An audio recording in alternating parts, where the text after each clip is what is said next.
విసర్జించబడలేదు, ఏమయ్యాడు? తృణీకరించబడిన వాడు, మనుషుల వలన విసర్జింపబడిన వాడు, వ్యసనాక్రాంతుడయ్యాడు. ఈ మాట మీకు జ్ఞాపకం చేయాలని ఆశ ఏమంటే అతడు వ్యాధిని అనుభవించాడు. విన్నారు?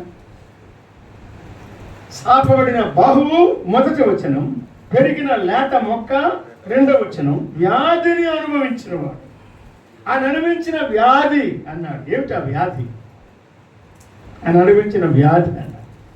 ఒకప్పుడు టీబీ అంటే భయంకరం, ఒకప్పుడు క్యాన్సర్ అంటే భయంకరం, ఒకప్పుడు తెగుళ్ళు ఉన్నాయి, కలరా అంటే భయంకరం, మలేరియా అంటే భయంకరం, కోవిడ్ అంటే ఇటీవల భయంకరం. కానీ ఆయన అనుభవించిన వ్యాధి ఏ మానవుడు అనుభవించలేదు.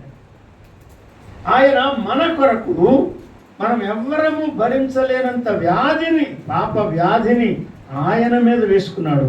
మన నిమిత్తము వ్యాధిని అనుభవించిన వాడయ్యాడు. ఆ వ్యాధిని బట్టి మొత్తబడ్డాడు, విడువబడ్డాడు, నిరాకరింపబడ్డాడు, తృణీకరింపబడ్డాడు, కొట్టబడ్డాడు, గుద్దబడ్డాడు, ఏడవబడ్డాడు. అబ్బా, మన రక్షకుడు ఎన్ని గాయాలు పడ్డాడు, ఎంత శ్రమను అనుభవించాడు. Speaks of his suffering.